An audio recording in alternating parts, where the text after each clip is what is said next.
Electrodynamics में देख रहे थे, इलेक्ट्रोडायनामिक्स, ठीक है। टुडे ये जो हमारा नेक्स्ट सेशन सारे होंगे वो ऐसे के होंगे। नाउ अब तक हम लोगों ने, आप लोगों ने ये वर्ड काफी फैमिलियर होगा, इलेक्ट्रोस्टैटिक, और दूसरा है मैग्नेटोस्टैटिक, राइट। बाकी आप लोग मैग्नेटिज्म, ये मैग्नेटिज्म वर्ड ज्यादा सुनते हैं। What I am saying for electrostatic, electrostatic का मतलब होता है स्टैटिक चार्जेस। स्टैटिक चार्जेस मतलब क्या? Charges are not in motion, ठीक है। मोशन यानी कि I am not saying that कि टाइम वेरिएशन हो रहा है यहाँ। इसका मतलब अगर मैं किसी ई को रिप्रेजेंट करूं तो सिंपली मैं इससे रिप्रेजेंट कर सकती हूँ। सिमिलरली अगर मैं किसी एच को रिप्रेजेंट करूं तो सिंपली मैं ऐसे रिप्रेजेंट कर सकती हूँ, राइट। ये दोनों का फायदा है। अब तक जो हम लोग रीड किए थे, अभी तक हम लोग ने जितने डेरिवेशंस किए थे, ये सारे इसी के थे। इसका मतलब क्या है? That they are not varying with respect to time, right? They are not varying, और ये दोनों आपस में इंडिपेंडेंट नहीं है, या sorry they are not dependent on each other, आपस में एक दूसरे पर डिपेंड नहीं करते। They both are what? Independent, ठीक है। लेकिन जैसे ही हम टाइम वेरिंग की बात कर रहे हैं, टाइम वेरिंग की, यानी कि हम किसकी बात कर रहे हैं कि कोई भी चीज होगी, इन दोनों, अभी तो कोई भी चीज का मतलब क्या है कि हमारा इलेक्ट्रिक और मैग्नेटिक, तो ये दोनों अगर हम टाइम वेरिंग की बात कर रहे हैं तो हमेशा याद रखना दे आर इंटरडिपेंडेंट,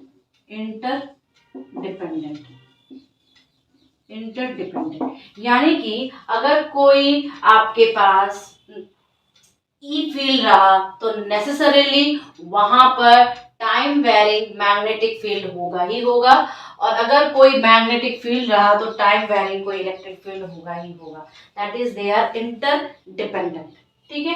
तो हम इस ई को कैसे रिप्रेजेंट करेंगे? हम एक्स वाई जेड और एक टाइम का डायमेंशन होगा, और उसी तरह एच को हम कैसे डिफाइन करेंगे? एक्स वाई जेड और साथ में एक टी होगा, right. So this is the basic difference. तो जब हम इसको डिपेंड करते हैं तभी हमारा क्या आ जाता है? डायनामिक्स वर्ड आ जाता है, ठीक है। डायनामिक्स वर्ड आ जाता है, clear. So now from now on, अब इसमें क्या क्या आएगा? सबसे पहले जब भी हम इसको आपका शुरुआत करेंगे तो फैराडेज लॉ, या फिर हम लोग मैक्सवेल्स, इन दोनों से ही हम लोग, जो मैक्सवेल्स के इक्वेशंस है एक्चुअली, इन दोनों से ही हम लोग क्या करते हैं? शुरुआत करते हैं, क्लियर है? ओके। देन अगर कोई पूछे कि एक्चुअल रियल लाइफ में मोर वैल्यूएबल कौन सी चीज है, तो याद रखना रियल लाइफ में टाइम वेरिंग का ज्यादा महत्व होता है, ज्यादा वैल्यूएबल है, rather than योर इलेक्ट्रोस्टैट और मैग्नेटोस्टैट, ठीक है। ये टाइम जो वेरिंग कंसेप्ट है आपका, इसके ऊपर ये ज्यादा वैल्यूएबल है, क्योंकि आजकल तो हम लोग सब कुछ इलेक्ट्रोमैग्नेटिक वेव्स में ही देख रहे हैं। सो एक्चुअली मेरा जो ये अभी जो हम लोग, आप लोग अभी जब नेक्स्ट जितने भी क्लासेस होंगे इलेक्ट्रोडायनामिक्स में, वो एक्चुअली हम लोग पढ़ेंगे क्या? EMW, यानी कि electromagnetic waves, okay. Let's start. So now next, अच्छा ये मुझे बताओ कि व्हाई मैक्सवेल्स खुद इतने सारे इक्वेशंस, 4 बेसिक इक्वेशन दिए। अब मैंने बहुत बार क्लासेस में बोला है कि चाहे जितने भी बैचेस आए हैं, हमने हमेशा यही कहा है कि जो आपके ये 4 मैक्सवेल्स के इक्वेशन है, हम इसको कहीं भी पहुंचा सकते हैं, डिराइव कर सकते हैं। They are very very strong tools, right. तो कैसे ये जो एम्पियर सर्किचुअल लॉ है, ये कैसे मैक्सवेल्स का पूरा गलत, मतलब सही वाला जो एक्चुअल है वो नहीं ला पाया? Actual in the sense what I am trying to say, modified form जो हम लोग यूज करते हैं, एक्चुअल जो रियल इक्वेशन जो यूज करते हैं, वो मैक्सवेल्स क्यों नहीं ला पाया? प्लीज मेक्स मी कमेंट, जो यूट्यूब फ्रेंड्स है, और आप लोग मुझे आंसर दो इसका। अच्छा, सी देखो, बात क्या है कि जब मैक्सवेल्स ने ये सर्किचुअल लॉ डिफाइन किया था, सर्किचुअल लॉ यानी कि आपका करंट वाला, ठीक है। सो दैट टाइम क्या हुआ कि दैट टाइम आपके हाई फ्रीक्वेंसी रेडिएशन से बोलो या हाई फ्रीक्वेंसी वेव्स उस वक्त नहीं थे, नहीं थे इन द सेंस उनको हम लोग एक्सपेरिमेंटली रिजल्ट नहीं डिराइव कर सकते थे, राइट। तो ये जो मेन का जो डिस्प्लेसमेंट, इसमें मेन तो वो डिस्प्लेसमेंट करंट का ही है, करंट डेंसिटी का ही है। सो दैट टाइम हम उसके मेजरमेंट नहीं ला सकते थे। सो उसने थोड़ा सा उसमें मिस्टेक किया था, बट हर्ट्स ने जब डिराइव किया इसको, हर्ट्स ने मॉडिफाइड किया, ऑब्वियस सी बात है। तो उस वक्त क्या था, रेडियो वेव्स का एक्सपेरिमेंटल प्रूफ रिजल्ट सारे इजीली ऑब्टेन कर सकते थे हम लोग, दैट्स व्हाई उसको मॉडिफाई किया गया। क्लियर है इतना ना? चलो आगे बढ़ो। सी अगर मैं आपको ये कहूँ कि इलेक्ट्रोस्टैटिक्स जो होते हैं, इलेक्ट्रोस्टैटिक फील्ड, ठीक है। अब इलेक्ट्रोस्टैटिक फील्ड देखो, मैं बेसिक से क्लियर करते हुए जा रही हूँ, डायरेक्ट आपको क्वेश्चन सॉल्व करा दूँ तो ऐसे नहीं चलता है, राइट। सो अगर मैं ये कहूँ कि हाउ दे आर प्रोड्यूस, ये कैसे प्रोड्यूस्ड होते हैं, तो what you will say me, what you will say me, they are actually produced by static electric charges, right, static electric charges. Whereas अगर मैं मैग्नेटोस्टैटिक फील्ड की बात करूं, मैग्नेटोस्टैटिक फील्ड की बात करूं, तो ये कैसे प्रोड्यूस होंगे, ये कैसे प्रोड्यूस होंगे, टेल मी, प्रोड्यूस होंगे बताओ, कैसे प्रोड्यूस होंगे? हम लोग इसको दो तरीके से प्रोड्यूस कर सकते हैं, हमेशा याद रखना, हम लोग इसको दो तरीके से प्रोड्यूस, एक तो आपके मैग्नेटिक चार्जेस जो पोल्स होते हैं, मैग्नेटिक पोल्स, ठीक है, और दूसरा आपका मोशन ऑफ इलेक्ट्रिक चार्जेस, क्या होगा, मोशन ऑफ इलेक्ट्रिक चार्जेस। लेकिन इसमें बात यह है कि ये यूनिफॉर्म मोशन होता है, ठीक है, ये कैसा मोशन होता है, यूनिफॉर्म मोशन। जब यूनिफॉर्म मोशन होगा तो मुझे ये बताओ कि जो करंट होगा वो क्या होगा, डीसी करंट होगा, डीसी करंट होगा कि नहीं, डीसी करंट, क्लियर है? ओके, ये बेसिक सा डिफरेंस है जो आपको पता होना चाहिए। लेकिन जैसे ही हम टाइम वेरिंग पर आ जाते हैं, जैसे ही हम इन दोनों को छोड़ के टाइम वेरिंग पर आते हैं, टाइम वेरिंग पर, तो ये बताओ टाइम वेरिंग पर कैसे प्रोड्यूस होगा। टाइम वेरिंग जो फील्ड्स होते हैं, एक्चुअली टाइम वेरिंग फील्ड्स जो होते हैं वो प्रोड्यूस होते हैं, फील्ड्स बोलो या वेव्स बोलो, एक्चुअल में ये वेव्स हैं। तो ये क्या होते हैं, टाइम वेरिंग वेव्स जो होते हैं, आपके जो टाइम वेरिंग फील्ड्स जो होंगे वो कैसे होंगे, एक्सेलरेटेड चार्ज से होंगे, कैसे होंगे, एक्सेलरेटेड चार्ज से होंगे, जो कि टाइम के साथ वेरी करता है, ठीक है। ये कैसे प्रोड्यूस होंगे, ये कैसे प्रोड्यूस होंगे, ये प्रोड्यूस होंगे एक्सेलरेटेड चार्ज, एक्सेलरेटेड चार्ज जो कि टाइम वेरिंग करंट्स होते हैं, ठीक है। Is it clear to everybody कि ये जो आपके टाइम वेरिंग फील्ड्स होंगे या आपके वेव्स बोल दो, वो कैसे प्रोड्यूस होंगे, वो होंगे एक्सेलरेटेड चार्जेस से जो कि टाइम वेरिंग करंट्स होंगे, ठीक है। तो एक्सेलरेटेड चार्ज और टाइम वेरिंग करंट्स, तो हम कैसे, आप अक्सर देख सकते हो कि या तो कोई साइनसोइडल वेव हो जाए टाइम वेरिंग, या तो कोई ट्रायंगुलर वेव हो जाए टाइम वेरिंग, या तो कोई स्क्वायर वेव जो पल्सेस के फॉर्म में, डिजिटल फॉर्म के वेव्स हो जाए। तो ये क्या हो गया, डिजिटल फॉर्म हो गया, डिजिटल फॉर्म हो गया जो आजकल हम लोग डायरेक्ट रूप से यूज कर रहे हैं। Is this clear to you all और नॉट, टेल मी। या तो एक्सेलरेटेड चार्ज से या तो टाइम वेरिंग करंट से, टाइम वेरिंग करंट मतलब इन चीजों के वेव से। तो हम लोगों ने एक बेसिक सा डिफरेंस जाना कि आपका इलेक्ट्रोस्टैटिक फील्ड कैसे प्रोड्यूस होता है, मैग्नेटोस्टैटिक फील्ड कैसे प्रोड्यूस होता है, टाइम वेरिंग फील्ड कैसे प्रोड्यूस होता है। अब हम नेक्स्ट क्या करेंगे बताओ, अब हम नेक्स्ट क्या करेंगे, tell me anybody, please tell me. ये किस तरह का है, ये वाला अगर कोई पूछे आपके इलेक्ट्रॉनिक्स में, कोई टीचर अगर आपसे पूछ ले तो आप कैसे जवाब दोगे इसका, ये कैसा टाइप का है, ये एक पल्सेटिंग है, पल्सेटिंग है, 0 और 1 का हो गया, 0 और 1 का, जो कि हमारे डिजिटल में यूज होता है। आप लोग जब कम्युनिकेशन पढ़ोगे, आई थिंक एमएससी में पढ़ाया जाता है आप लोगों को, ये अगर आपने स्पेशलाइजेशन लिया, अगर आपने स्पेशलाइजेशन लिया इलेक्ट्रॉनिक्स में, तो आपको ये एक पेपर आएगा पूरा कम्युनिकेशन का, और उस कम्युनिकेशन पेपर में आपको सारी चीज़ें इससे रिलेटेड पढ़ाई जाती है, इज इट क्लियर? आगे बढ़े, आगे बढ़े। नाउ सी, अगर मैं इन सब चीज़ों का समरी लिखूं, अब तक जो हम लोगों ने रीड किया, जो प्रोड्यूस वगैरह किया, उन चीज़ का समरी लिखूं, तो आपको क्या मिलेगा कि जो स्टेशनरी चार्जेस होते हैं, स्टेशनरी चार्जेस, वो क्या रिजल्ट करेंगे? इलेक्ट्रोस्टैटिक फील्ड का, इलेक्ट्रोस्टैटिक फील्ड, ठीक है। लेकिन अगर हम स्टीडी करंट की बात कर रहे हैं, स्टीडी करंट की बात कर रहे हैं, तो ये क्या प्रोड्यूस करेंगे? इसका मतलब क्या हो जाएगा? Magnetostatic field, magnetostatic field. लेकिन अगर मैं ये बोलूं कि मेरे पास टाइम वेरिंग फील्ड्स है या टाइम वेरिंग करंट्स है, तो what I will say that we are producing electromagnetic waves, electromagnetic waves, clear? या हम कह सकते हैं मैं fields, electromagnetic fields. Is this clear to you all? ठीक है। अब अगर मैं इन सब चीजों को पढ़ना है तो हमने क्या बोला, हमें पढ़ना पड़ेगा क्या क्या? फैराडेज लॉ पढ़ना पड़ेगा जो कि इलेक्ट्रोमैग्नेटिक इंडक्शन वाला है, हमें मैक्सवेल्स इक्वेशंस पढ़ने पड़ेंगे, और क्या पढ़ना पड़ेगा? हमें कुछ एक एक्सपेरिमेंट्स पढ़ने पड़ेंगे, सो डिस्प्लेसमेंट करंट पढ़ना पड़ेगा, ठीक है। तभी हम आगे बढ़ पाएंगे, यानी कि हम लोग को फैराडेज लॉ, हम शुरू करेंगे फैराडेज लॉ से, फिर हम लोग पहुंचेंगे डिस्प्लेसमेंट करंट, फिर मैं आपको बताऊंगी क्या, तीसरा नंबर पर मैक्सवेल्स इक्वेशन। इन जब सारी चीजें हम लोग डिस्कस कर लेंगे, पूरे वेल यूज कैसे करते हैं वो देख लेंगे, फिर मैं आपको EMW शुरू करूंगी फाइनली, क्लियर? Let's start. अब देखो, फर्स्ट ऑफ ऑल अगर मैं ये बात करूं आपसे कि आपका जो स्टीडी करंट जो है वो मैग्नेटिक फील्ड प्रोड्यूस कर रहा है, ठीक है। स्टीडी करंट जो है वो मैग्नेटिक फील्ड प्रोड्यूस कर रहा है, तो टाइम वेरिंग मैग्नेटिक फील्ड क्या प्रोड्यूस करेगा? व्हाट आई एम सेइंग कि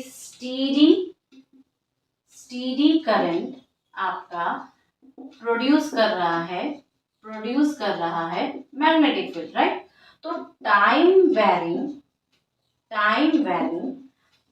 आपका इलेक्ट्रिक फील्ड, या आप बोल दो कि यहाँ पर हमारा क्या था, time varying magnetic field, actually मुझे यहाँ पे बोलना था, सॉरी, मैग्नेटिक फील्ड, यहाँ पे हमारा मैग्नेटिक फील्ड था। मैग्नेटिक फील्ड क्या प्रोड्यूस करेगा tell me?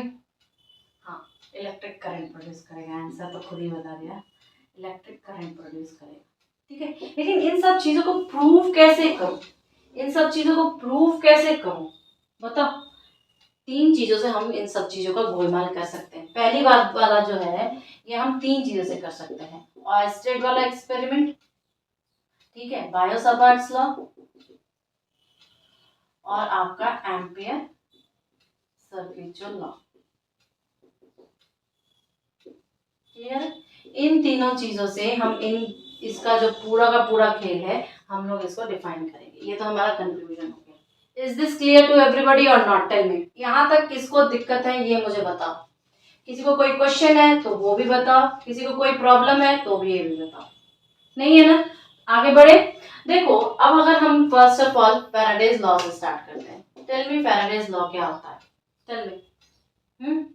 Tell me everybody that what did you mean by Faraday's law? अच्छा, एक बात बताओ, क्या स्टैटिक मैग्नेटिक फील्ड हमें करंट प्रोड्यूस कर सकता है? स्टैटिक मैग्नेटिक फील्ड क्या करंट प्रोड्यूस कर सकता है? What I am asking that, first start किससे करेंगे? आपके फैराडेज लॉ से, क्लियर? तो मुझे ये बताओ कि फैराडेज लॉ का अगर मैं सर्किट ड्रॉ करना चाहूं तो क्या होगा? अच्छा, उसके पहले एक क्वेश्चन ये है कि स्टैटिक मैग्नेटिक फील्ड क्या प्रोड्यूस करेगा कोई इलेक्ट्रिक करंट और नॉट? Tell me. नो, ये कभी भी प्रोड्यूस नहीं कर सकता क्या? करंट फ्लो को, ठीक है। करंट फ्लो को प्रोड्यूस करने के लिए हमें टाइम वेरिंग फील्ड्स की जरूरत पड़ेगी। करंट फ्लो को प्रोड्यूस करने के लिए हमें time varying time varying field की ज़रूरत पड़ेगी, टाइम वैरिंग फील्ड की ज़रूरत पड़ेगी। और इसी को एक्चुअली हम लोग ईएमएफ कहते हैं या इलेक्ट्रोमोटिव वोल्टेज कहते हैं। एक्चुअल में जो प्रोड्यूस हो रहा है उसी को हम क्या कहेंगे आपका, जो प्रोड्यूस हो रहा है उसको ही हम लोग क्या कहते हैं, इंड्यूस वोल्टेज, और यू कैन से ईएमएफ, और you can say electromotive force, electromotive force, ठीक है। उसी को हम क्या कहेंगे, इलेक्ट्रोमोटिव फोर्स। तो इस हिसाब से हम क्या कह सकते हैं, हम कह सकते हैं कि ये सारी चीजें कब वर्क करेंगे, टाइम वेरिंग फील्ड जो है ये आपका कहाँ पे वर्क करेगा, टाइम वेरिंग। अब इलेक्ट्रोमैग्नेटिक फोर्स होगा तो ये क्या करेगा, रिजल्ट करेगा किसमें, रिजल्ट करेगा आपके करंट फ्लो में, ठीक है, रिजल्ट करेगा आपके करंट फ्लो में, लेकिन सर्किट आपकी क्लोज सर्किट,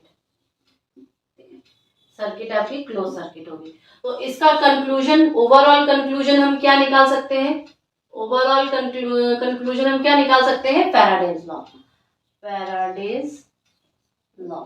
फैराडेज लॉ क्या कह रहा है भाई, अगर आपका कोई भी, अगर आपके पास कोई भी टाइम वेरिंग फील्ड है, टाइम वेरिंग फील्ड है, ठीक है, या आप बोल सकते हो अगर आप induced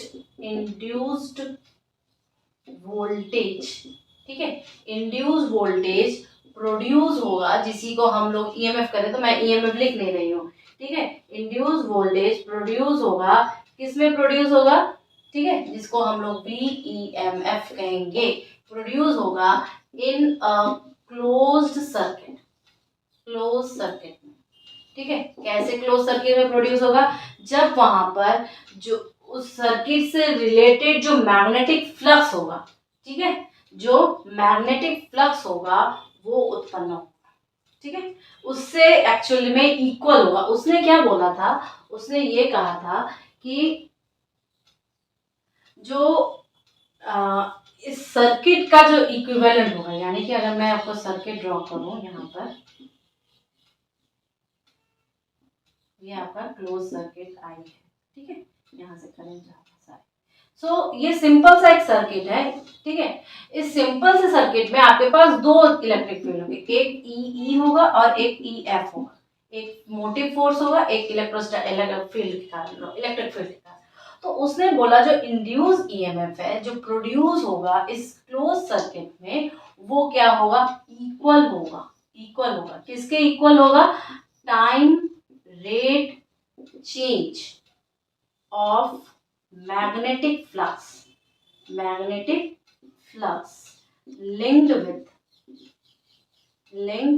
with the closed circuit। Clear, मतलब कि ये कहा उसने, एक्चुअल में ये उसका कंक्लूजन था कि अगर किसी भी क्लोज सर्किट में हम क्या कह रहे हैं कि टाइम रेट चेंज करवा रहे हैं, किसका, मैग्नेटिक फ्लक्स का, उस सर्किट से एसोसिएट, क्यों, क्योंकि उसमें तो करंट फ्लो हो रहा है, इलेक्ट्रिक फील्ड फ्लो हो रहा है, तो एक इंड्यूस वोल्टेज जनरेट होगा, ठीक है, एक इंड्यूस वोल्टेज जनरेट होगा, और इस इंड्यूस वोल्टेज की डायरेक्शन कौन कहेगा, कौन सा लॉ कहता है, Lenz law. I remember when I was in class 12, the external asked me, what did you understand by Lenz law? Okay, so I just recall it. It's a joke, nothing more important. तो this is the main conclusion of Faraday's law. अब इसका इस्तेमाल बेटा बहुत ज़्यादा ज़रूरी है, जो कि हम लोग मैक्सवेल्स इक्वेशन में आपको दिखाएंगे, बट इतना आपको समझ में आ गया है। अच्छा ये बताओ, ई और ई एफ, ई और ई एफ, ई क्या है, इलेक्ट्रिक फील्ड की डायरेक्शन है, ठीक है, और ये क्या है, ई एफ, ये इलेक्ट्रोमोटिव फोर्स है। तो ऑब्वियस सी बात है दोनों की डायरेक्शन क्या हो जाएगी, opposite, E and E F both have opposite direction, opposite direction. Clear, I think it is clear. देखो लिखना तो इसमें कुछ नहीं था इस पूरे, but don't worry, I will give you notes proper, ठीक है, नोट्स मिल जाएगा। अब कुछ रनिंग है, अगर आपको लिखना है तो वो आप लिख सकते हो, if you have the capability to understand and write both. Clear है, इतना क्लियर है? आगे बढ़े। गाने में ये कहा जाता था कि जो टैलेंटेड बच्चा दिखा, oh my God he is talented, ये बहुत ऊंचा जाएगा। Now sorry, this is not valid. ठीक है, ये टोटली नाउ डेज इनवैलिड हो गया। आपको अगर उस लेवल पे पहुंचना है जिस लेवल पे आप खुद जाना चाहते हो, तो आपको 3 चीजें चाहिए। डेडिकेशन, ठीक है, hard work, these 3 things you really want, dedication, hard work और एफर्ट। ये 3 चीजें आपको रियल में जरूरी है अगर आप उस लेवल पे पहुंचना चाहते हो, the dream you have seen. Okay, क्योंकि now days talent is no more an essential part. सिर्फ अलोन, आप बोल सकते हो अलोन टैलेंट होने से नहीं होगा। सिर्फ टैलेंटेड बच्चा है, no, can't reach, sorry, nowadays it is not valid. You have to reach the level you want. आपको डेडिकेशन देना पड़ेगा, आपको बहुत ज़्यादा हार्ड वर्क करना पड़ेगा, आपको अपना सारा का सारा एफर्ट लगाना पड़ेगा, then only you can reach. Okay, so keep in mind, no more talented alone can achieve their goals.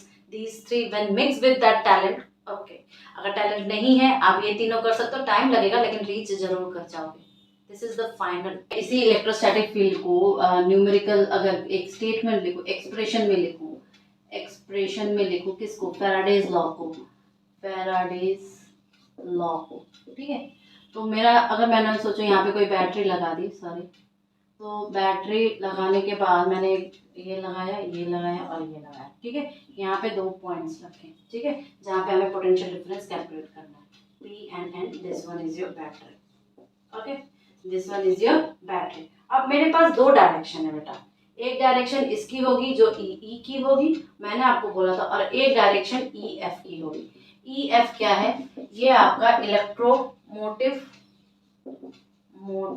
Field है, ठीक है, इलेक्ट्रोमोटिव फील्ड है। और ये वाला ई क्या है आपका, इलेक्ट्रोस्टैटिक फील्ड है, इलेक्ट्रोस्टैटिक फील्ड है, ठीक है।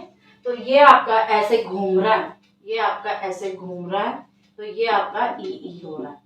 तो अगर मैं इसको एक्सप्रेशन में लिखूं तो वी ई एफ क्या हो जाएगा, ई एम एफ, या आप लिख सकते हो साई बाई डी टी। ये क्या आपका इलेक्ट्रिक फ्लक्स है, इलेक्ट्रिक फ्लक्स है, राइट। और ये आपका नंबर ऑफ टर्न्स है, नंबर ऑफ टर्न्स है, किसमें है, सर्किट में, क्लोज सर्किट में, क्लियर है, क्लोज सर्किट में। नेगेटिव साइंस क्या बोल रहा है भाई, लेंज लॉ को बोल रहा है, लेंज लॉ, कि जो ईएमएफ प्रोड्यूस होगा वो क्या होगा, ऑपोजिट डायरेक्शन होगा, ऑपोजिट डायरेक्शन होगा, किसके ऑपोजिट डायरेक्शन होगा, इज दिस क्लियर। ये आपका टोटल एक एक्सप्रेशन है, किसके लिए एक्सप्रेशन है ये आपका, किसके लिए एक्सप्रेशन है ये आपका, फैराडेज लॉ के लिए। क्लियर है, इतना मुझे लगता है क्लियर है। नेक्स्ट आ जाओ डिस्प्लेसमेंट पर। डिस्प्लेसमेंट क्या कहेगा, देखो रफली अभी आपको इसमें बताते हो कि डिस्प्लेसमेंट, अगर मैंने आपको पे क्या करोगे, आप यहाँ पे एक नोट लिखोगे, कैसा नोट लिखोगे, लेंज लॉ का, लेंज लॉ कि एक्चुअल हम इसमें कंक्लूजन क्या डालते हैं। ये एक्चुअली एम्फेसाइज करता है कि जो डायरेक्शन होगी करंट फ्लो की, the direction of current flow, ठीक है, जो डायरेक्शन होगी करंट फ्लो की, किसमें, इन द क्लोज सर्किट में, क्या होगी बताओ, इस तरह होगी, इज सच दैट, जो कि induced magnetic field, such that कि इंड्यूस्ड मैग्नेटिक फील्ड प्रोड्यूस हो रहा है, किससे प्रोड्यूस हो रहा है आपका, इंड्यूस्ड करंट से प्रोड्यूस हो रहा है। तो हम लिखेंगे by the induced current, induced current, ठीक है, इंड्यूस करंट से होगा। तो ये क्या करेगा, विल अपोज करेगा, किसको अपोज करेगा, द ओरिजिनल मैग्नेटिक फील्ड। ये थोड़ा सा तुम्हें याद रखना पड़ेगा कि जो लेंज लॉ है वो क्या एम्फसाइज कर रहा है, सारी चीजें जानते हैं, डायरेक्शन, रेट, ये वो सारी चीजें तुम लोग जानते हो, पर एक्चुअल में एम्फसाइज क्या कर रहा है, वो बोल रहा है कि जो डायरेक्शन होगी करंट फ्लो की, किससे प्रोड्यूस हुआ, करंट फ्लो की डायरेक्शन किसमें, क्लोज सर्किट में, और प्रोड्यूस किससे हुआ, वो इंड्यूस मैग्नेटिक फील्ड से प्रोड्यूस हुआ। और ये इंड्यूस मैग्नेटिक फील्ड यानी कि आपका इंड्यूस करंट से तो डायरेक्शन को अपोज करेगा जो उसका ओरिजिनल मैग्नेटिक फील्ड था। तो अगर मैं बोलूं इलेक्ट्रिक फील्ड्स की बात है यहाँ पर, तो इलेक्ट्रिक फील्ड्स कैसे होगा, या तो इलेक्ट्रिक चार्जेस से होगा डायरेक्टली, या तो इनडायरेक्टली किससे होगा, मैग्नेटिक फील्ड से होगा। तो हम दो तरीके से इलेक्ट्रिक फील्ड को ला सकते हैं, ठीक है। याद रखना, इस जो मैग्नेटिक फील्ड से हम जब निकाल रहे हैं आपका वाइस वर्सा, देखो इलेक्ट्रोमैग्नेटिज्म में या इलेक्ट्रोडायनामिक्स में हम हमेशा वाइस वर्सा करते हैं। वाइस वर्सा यानी कि मैंने शायद आपको पहले भी नोट्स में दिखाया था आपने, कि आप पलटोगे पन्ने तब देखोगे, सॉरी आपके बैच में नहीं, सिर्फ प्रीवियस वाले बैच में हो सकता है कि ई से हम एम लाएंगे, एम से हम फिर से ई लाएंगे। ये गोल गोल चक्कर हमें देखना पड़ेगा हमेशा, ठीक है। तो अभी हम क्या कर रहे हैं, मैग्नेट को चेंज करके इलेक्ट्रिक ला रहे हैं। तो हम ये लिखेंगे कि जो इलेक्ट्रिक फील्ड्स होगा, इलेक्ट्रिक फील्ड जो होगा वो क्या होगा, एक तो होगा cause by your electric charges, electric charges, या दूसरा हम ये लिख सकते हैं कि डायरेक्टली तो इलेक्ट्रिक चार्जेस से नहीं होगा, डायरेक्टली तो इलेक्ट्रिक चार्जेस से नहीं, या तो इनडायरेक्टली हम कैसे भी करके इलेक्ट्रिक चार्जेस को लाएंगे, indirectly by electric charges. Clear, दो तरीके से। अब इनडायरेक्टली वाला क्या क्या है, देखो जनरेटर है आपके, फिर आपके जो सेल्स हैं जैसे फोटोवोल्टाइक सेल्स हो गया, फ्यूल सेल्स हो गए, ठीक है, इलेक्ट्रिक जनरेटर्स हो गए। So all these things your example of your indirect electric fields, indirect electric fields. Clear है इतना। लॉ के एक्सपेरिमेंट को हम क्या लिख सकते हैं, इस लेंस लॉ के एक्सपेरिमेंट को ई जो है वो हमारा ई एफ प्लस ई है, दो चीजें हैं आपके, ई एफ या ई है। अभी सिर्फ इतना ही देखो, वेक्टर साइन दो या ना दो कोई दिक्कत नहीं है, दे देते हैं, कोई दिक्कत नहीं। क्लियर, ये इन सब का हुआ। अब मुझे बताओ ये वाली पार्ट क्या होगी, इलेक्ट्रोस्टैटिक फील्ड है और हम जानते हैं ये कंजर्वेटिव होती है, ये क्या होती है, कंजर्वेटिव होती है, पर ये नॉन कंजर्वेटिव है, याद रखना, नॉन कंजर्वेटिव, ठीक है। दूसरी चीज, अगर मैं इसके पाथ को लेके बात करूं, इसके क्लोज पाथ को लेके बात करूं, तो हम क्या लिखेंगे, ई डॉट डीएल। तो ये क्या हो जाएगा, एक क्लोज पाथ, ये इसका ई एफ डॉट डीएल से होगा, प्लस एक क्लोज पाथ इसका ई डॉट डीएल से होगा, ठीक है। तो मुझे बताओ इन दोनों में जीरो कौन सी चीज आ जाएगी, इन दोनों में जीरो कौन सी चीज आ जाएगी। याद रखो जो हम लोग आपका क्लोज ले रहे थे ना सर्किट, उसी से होगा, एल एल लगा तो कोई दिक्कत नहीं। तो ये पार्ट क्या हो जाएगा आपका, जीरो हो जाएगा, because it is a conservative, right. तो हम इसका क्या देख लेंगे, हम देख लेंगे E F dot D L. अब इसका पी एन वगैरह, यहाँ से पी से एन तो ऑपोजिट डायरेक्शन में ये आएगा, तो एन से पी हो जाएगा, इसलिए ये माइनस साइन लेके आएगा। क्लियर है। तो हम अगर इस वी ई एम एफ यहाँ पे निकालेंगे तो माइनस टाइम्स ऑफ योर ये हो जाएगा। क्लियर है, माइनस टाइम्स ऑफ हो जाएगा।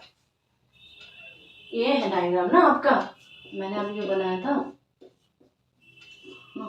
इसी डायग्राम में अप्लाई करें बेटा, कुछ लिखेंगे, याद करिए आप लोग पी से एन यहाँ पे लिखे थे, ठीक है। तो जो वी एम एफ हो जाएगा वो एक्चुअली क्या हो जाएगा बताओ, तो ये जो वी एम एफ हो जाएगा वो माइनस टाइम्स हो जाएगा, ठीक है, minus times of close integral. और ये कहाँ से कहाँ जाएगा, पी से एन तक जाएगा, किसका जाएगा, E dot D L, E dot D L. और ये क्या हो जाएगा बताओ, ये हो जाएगा तुम्हारा आई आर, यानी कि इंटीग्रेशन ऑफ योर इलेक्ट्रिक जो फील्ड था, ठीक है, ये आपका इंटीग्रल किसका हो जाएगा, आपके बैटरी का हो जाएगा, बैटरी जो इलेक्ट्रोस्टैटिक फील्ड जनरेट करेगी।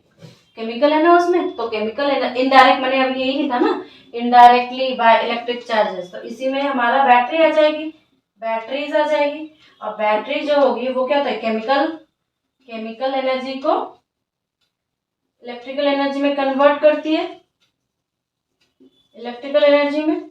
सो ये क्या हो जाएगा बताओ, ये चीज क्या हो जाएगी आपकी, जो ईएमएफ हो गई वो आपकी ई डॉट डीएल और आई आर हो गया।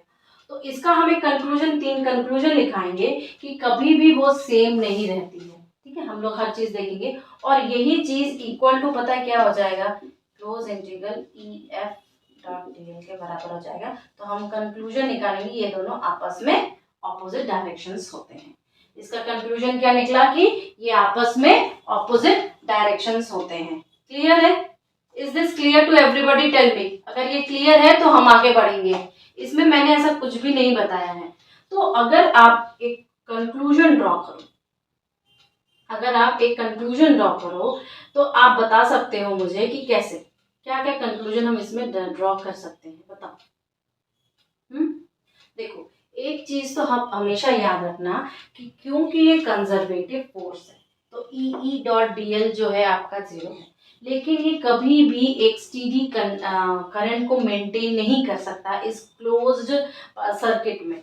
इस क्लोज सर्किट में ये कभी भी आपके स्टीडी करंट को मेंटेन नहीं कर पाएगा। क्यों नहीं कर पाएगा? क्योंकि ये कंजर्वेटिव फोर्स है और ये is equal to I R हो जाता है, तो आपका लॉस होगा ही होगा। दूसरी चीज ये होगा कि ये जो आपका ई एफ वाला पार्ट है वो एक नॉन कंजर्वेटिव होता है। तीसरा पार्ट, अमूमन आपका अगर हम इलेक्ट्रोस्टैटिक जो वोल्टेज है, ठीक है, अगर हम इलेक्ट्रोस्टैटिक वोल्टेज की बात ना करें तो बाकी सभी टाइम में पोटेंशियल डिफरेंस और पोटेंशियल दोनों अलग चीज होती है।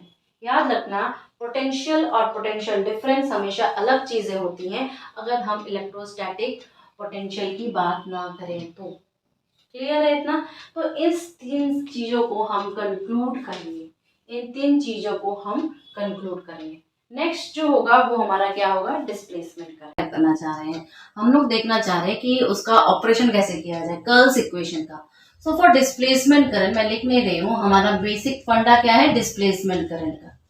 डिस्प्लेसमेंट करंट, क्योंकि देखना है क्वेश्चंस बहुत आते हैं, चाहे नेट CSIR में हो या गेट में हो, चाहे जैम में हो, जेस्ट में हो, सब जगह ये अपनी टांग अड़ाता है। That's why I am just make you clear. अब क्या करना है, देखो हम लोग ने अभी डिराइव किया कि डेल क्रॉस एच जो है वो JC प्लस JD होगा, राइट। दिस राइट नाउ हम लोग ने एक एक्सप्रेशन या एक कमेंट पास किया है, राइट। तो अभी हम लोग क्या करना चाह रहे हैं, हम लोग को डाइवर्जेंस निकालना, डाइवर्जेंस ऑन बोथ साइड्स, ठीक है, डाइवर्जेंस ऑन बोथ साइड्स। तो क्या हो जाएगा, del dot del cross H,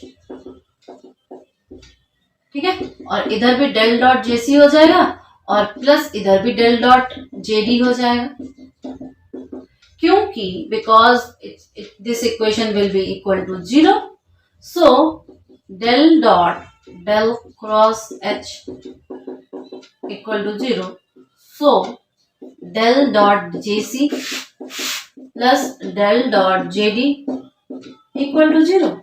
इसका मतलब क्या कि डेल डॉट JC बोलो equal to minus of del dot JD। एक ये आया हमारे पास, क्यों? Because we have to make them satisfy, because we have to satisfy our identity, ठीक है, हमारी आइडेंटिटी को हमें क्या करना है, सेटिस्फाई करना है। इतना क्लियर है?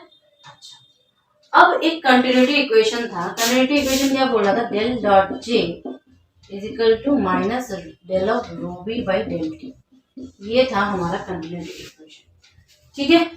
तो क्या मैं ये नहीं लिख सकती कि हमारे पास एक पॉइंट आएगा D का, ठीक है, और एक पॉइंट आता है E का।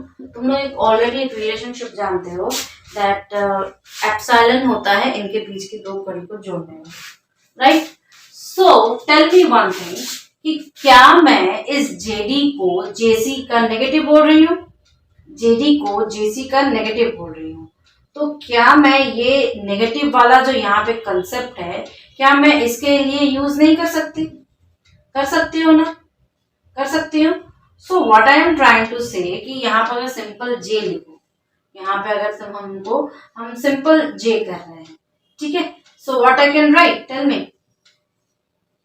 हमें कुछ इक्विवेलेंट जैसा यहाँ पे करना है, हमें कुछ क्या करना है, इक्विवेलेंट जैसा यहाँ पे करना है। तो क्या मैं इसी इक्वेशन को आगे नहीं बढ़ा सकती? इस इक्वेशन को कैसे हल करना, del of rho v by del t is equal to del by del t of del of D. कर सकते हैं कि नहीं बताओ, टेल में कर सकते हैं। या मैं इसको ऐसे भी लिख दूं अगर कि del dot del D by del t, अगर मैं इसको ऐसे लिख दूं तो टेल में कोई दिक्कत तो नहीं है। तो कुल मिला के मेरा जेडी क्या आया, मेरा जेडी ये क्वांटिटी आई, यानी कि del D by del t. क्या नहीं आया ये क्वांटिटी मेरी, बताओ। हाँ तो आ गया ना हमारे पास, आ गया। तो इसका मतलब आई कैन इन्फर एवरीथिंग, ये सारे जो इक्वेशंस है आई कैन इन्फर क्या इन्फर कर सकते हैं कि तुम्हारा जो ये जेडी है, जेडी यानी डिस्प्लेसमेंट करंट है, ये हो जाएगा तुम्हारा del D by del t, del D by del t. क्या ये नहीं हो सकता टेल में, क्या ये नहीं हो सकता। सो अब इस होल इक्वेशन को, जो ओरिजिनल को सेटिस्फाई करने के लिए मेरे पास तो to satisfy the original curl equation of H, original curl equation of H को करने के लिए del cross H is equal to JC plus del D by del T, ये हमारा बेसिक सा इक्वेशन है। ठीक है, JC क्या है, कंडक्शन करंट डेंसिटी है, और ये एप्सिलॉन सिग्मा हो जाएगा, conductivity into E, conductivity into E, sorry what I am saying, sigma ई हो जाएगा, और सिग्मा क्या है, कंडक्टिविटी है। क्या इतना सबको क्लियर है, क्या इतना सबको क्लियर है। तो हम कह सकते हैं कि कैसे हमारा ये डिस्प्लेसमेंट करंट आया, डिस्प्लेसमेंट करंट की मूल जड़ क्या है, उद्गम स्थल क्या है, ओरिजिन पॉइंट क्या है, and I will say that this is the modified ampere circuitual law for time varying fields. Is this clear? हम लोगों ने क्या किया, हमने कुछ नहीं किया, तुम्हें याद भी नहीं करना है, इसमें कुछ नहीं किया, बस ये है, ये हम लोगों ने पीछे से देख लिया था कैसे कैसे निकालेंगे। बस हमने यहाँ पे इम्पोर्टेंटली वेक्टर आइडेंटिटी को यूज किया है, दोनों को सेटिस्फाई करना है, क्योंकि हमारे पास कंटिन्यूटी इक्वेशन है, इसलिए हमारा डी निकला और डी हमारा ये निकला। इतना क्लियर है। अब जब ये निकला तो क्या हम लोग इसके आगे का पॉइंट नहीं कर सकते? कैन यू गेस कि इसके आगे के लिए हमें क्या जरूरत पड़ेगा?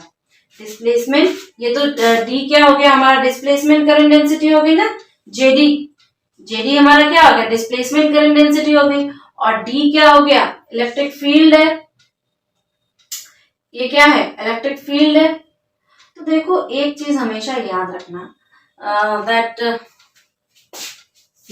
इस क्वांटिटी को हम क्या लिखेंगे, J D, right, displacement current density, displacement current density. जब ये डिस्प्लेसमेंट करंट डेंसिटी होगा सो सी इससे हम लोग बहुत सारी चीजें इन्फर कर सकते हैं।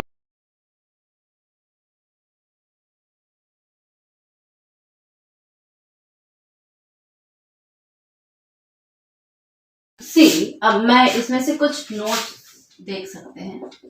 नोट क्या देख सकते हैं? पहली चीज हम देखेंगे कि जेसी जो है हमारा कंडक्शन करंट है, कंडक्शन करंट है, लिख दे रहे हैं, बाद में बोलना कि मैम इक्वल टू क्या है, सिग्मा, ये कंडक्टिविटी है, कंडक्टिविटी, राइट। दूसरा क्या है कि ये जेडी वाला तो क्या था हमारा, displacement current, displacement current, right, del D by density, okay. तीसरा हम ये कहेंगे कि देखो ये जो आपका होल है, ये जो है ना टाइम वेरिंग फील्ड्स के लिए है। सो एट लोअर फ्रीक्वेंसी जब होती है ना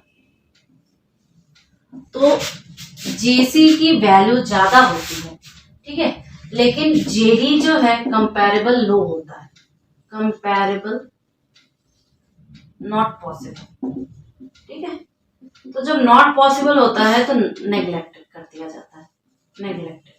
लेकिन जैसे ही हम हाई फ्रीक्वेंसी पर आते हैं, हाई फ्रीक्वेंसी जैसे कि रेडियो वेव्स पर आते हैं, तो क्या होता है कि JC and JD both are comparable, both values are comparable, values are comparable. तब हमें डिस्प्लेसमेंट करंट की जरूरत पड़ती है। इतना क्लियर हो गया? तब हमें किस चीज की करंट की जरूरत पड़ेगी। दूसरी चीज, हम कैसे इसको डिराइव कर सकते हैं? कैन यू टेल मी, कैसे हम इस डिस्प्लेसमेंट करंट को डिराइव कर सकते हैं? डिस्प्लेसमेंट करंट, ये तो करंट डेंसिटी था, डिस्प्लेसमेंट करंट। जे का नॉर्मल फॉर्मूला क्या होता है? जे का normal formula current upon area, right. तो क्या हम इस चीज को यहाँ पे अप्लाई नहीं कर सकते? हमें क्या निकालना है? आईडी निकालना है। तो आईडी क्या हो जाएगा? जब हम क्लोज सरफेस लेंगे, जब हम क्या लेंगे? क्लोज सरफेस लेंगे, तो इस जेडी का क्या करेंगे? डीएस कर देंगे। Is this clear to you all? अब इस जेडी को पुट कर दो। तो जेडी को जब हम पुट करेंगे तो del D by del t dot DS close surface में। इज दिस क्लियर और नॉट? Tell me. हो जाएगा ना? ठीक है। तो करंट हम लोग यहाँ पे डिस्प्लेसमेंट है और एक करंट है। अब हम एग्जाम्पल ले सकते हैं। अब हम इसका एग्जाम्पल लेने जा रहे हैं, डिस्प्लेसमेंट करंट का एग्जाम्पल। क्या हो जाएगा? कैपेसिटर। कैपेसिटर कब होगा? कैपेसिटर प्लेट्स में कब होगा? जब हम उसमें अल्टरनेटिंग करंट अप्लाई करेंगे, अल्टरनेटिंग करंट, ठीक है।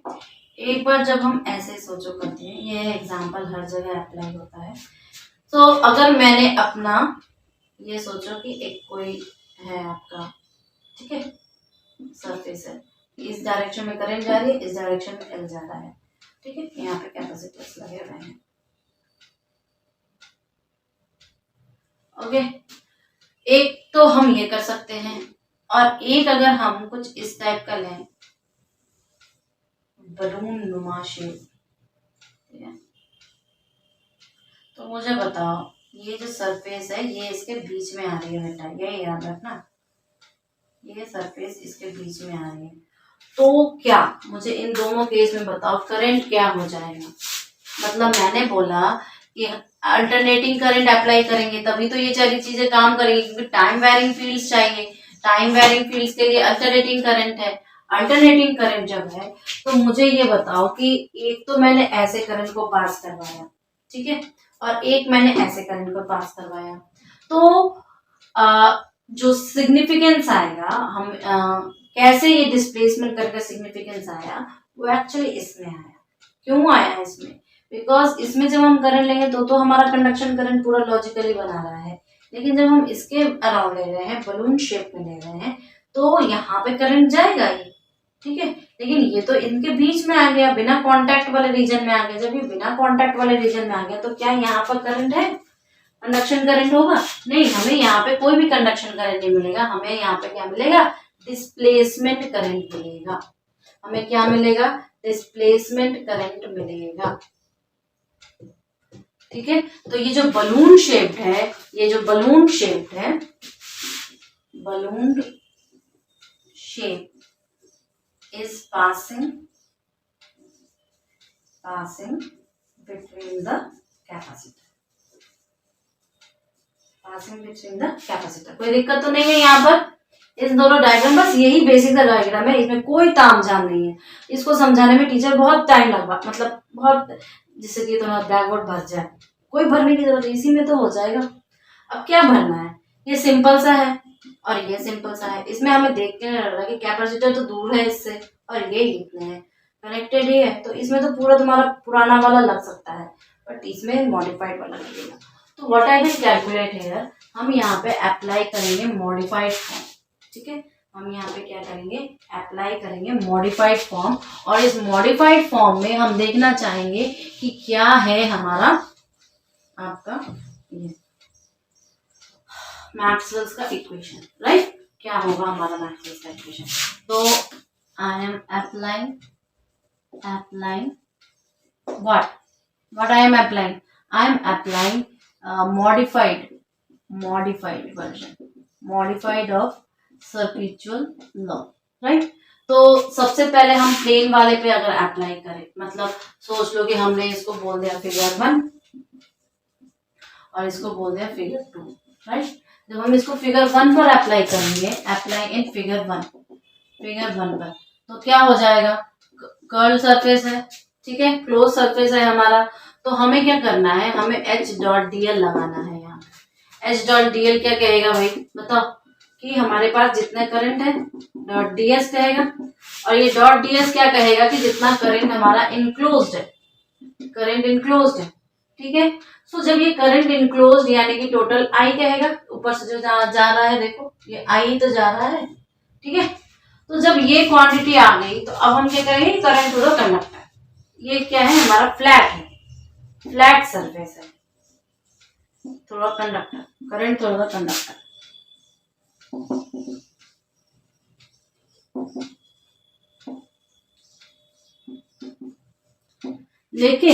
लेकिन अगर मैं इसके फिगर 2 पर जाऊं,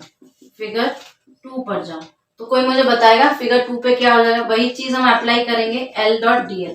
तो मुझे ये बताओ कि यहाँ पर क्या केस आ जाएगा? यहाँ पर कैपेसिटर्स के बीच में आ रही है, तो करंट तो मतलब आपका जो कंडक्शन करंट का तो ब्रेकआउट हो गया है यहाँ पर। जब कंडक्शन करंट का ब्रेकआउट होगा तो I इनक्लोज क्या हो जाएगा? 0 हो जाएगा। J.ds करेंगे सेम चीज, लेकिन यहाँ पे सरफेस वो दूसरी वाली सरफेस लेंगे, तो यहाँ पे I इनक्लोज आ जाएगा, टोटल लगा I इनक्लोज आ जाएगा, और ये हो जाएगा 0। क्यों हो जाएगा? क्योंकि यहाँ पे नो कंडक्शन करंट। हम यहाँ पे लिखेंगे no conduction current, no conduction current between the capacitor plate. अब मेरा तो वही चीजें इनवैलिड हो गई, मेरी चीज तो इनवैलिड हो गई। तो यहाँ पे क्या आएगा? यहाँ पर एक्चुअली आएगा मेरा JD, जो कि डिस्प्लेसमेंट करंट होगा, ठीक है, जो कि हमारा डिस्प्लेसमेंट करंट डेंसिटी होगा। इसका मतलब टोटल करंट क्या हो गया? टोटल करंट हमारा क्या हो जाएगा? दोनों का सम हो जाएगा। तो टोटल करंट जो होगा JC के वजह से होगा और JD के वजह से होगा, टोटल से। क्लियर? ये तुम्हें हमेशा दिमाग में रखना है कि टोटल करंट जो होगा वो हमारा क्या हो जाएगा? दोनों का सम हो जाएगा। क्लियर है ना? ये डायग्राम क्लियर है? मैथ्स अब तुम कहीं भी, आई रिमेम्बर एक क्वेश्चन आया था ग्रिफिथ का, सेम टू सेम क्वेश्चन आया था, या थोड़ा सा ही मॉडिफिकेशन था उसके वैल्यूज में, but the question was same. और ये आया था आपका CSIR नेट के पेपर में, रिसेंट वाला नहीं, इसके जस्ट पहले या 2 पहले वाले में, ठीक है। तो ये सोचो वहां तक पहुंच जाता है, जबकि ये IIT जैम वगैरह में भी आता है। बस ऐसा कंसेप्ट आपको थोड़ा सा फाइनलाइज करना पड़ेगा। क्लियर है? तो हम क्या निकाल सकते हैं? जब JD को भी प्लस कर सकते हैं सरफेस 2 के लिए, ठीक है। तो सरफेस 2 के लिए हमारा क्या हो जाएगा? चार्ज जितना कंटेन करेगा कैपेसिटर में, चार्ज जितना कंटेन करेगा कैपेसिटर में, जब चार्ज कंटेन करेगा, देखो मैं 1 को तो मिटा रही हूँ, 1 की तो बहुत इजी है, 2 के लिए क्या हो जाएगा? देखिए 2 के लिए क्या होगा? इतना तो क्लियर है ना कि ये चीज इनक्लोज, चार्ज इनक्लोज, तो कंडक्शन करंट क्या हो जाएगा? कंडक्शन करंट 0 हो जाएगा। तो हम फाइनली क्या कर सकते हैं कि जब हम H.dl निकालेंगे, किसके लिए निकाल रहे हैं बताओ? Tell me. L के, L जो तुम्हारा ये है, ये चीज L के लिए निकाल रहे हैं। तो यहाँ पर हम क्या लेंगे? दूसरी वाली सरफेस, बलून सरफेस लेंगे। जब हम बलून सरफेस लेंगे तो d/dt को बाहर निकाल दो, d/dt को बाहर निकाल दो तो क्या हो जाएगा बताओ?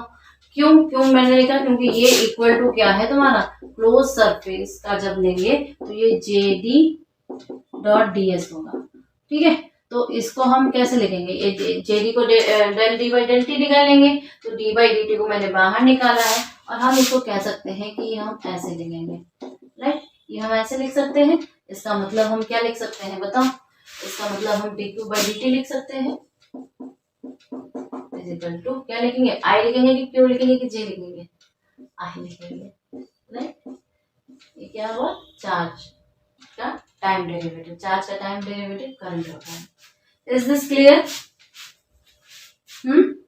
इज दिस क्लियर ना? और जब ये क्लियर है तो कंडक्शन करंट और डिस्प्लेसमेंट करंट भी आपको क्लियर हो जाएगा। अब देखो, अब इसको थोड़ा सा क्वेश्चन प्रैक्टिस करो।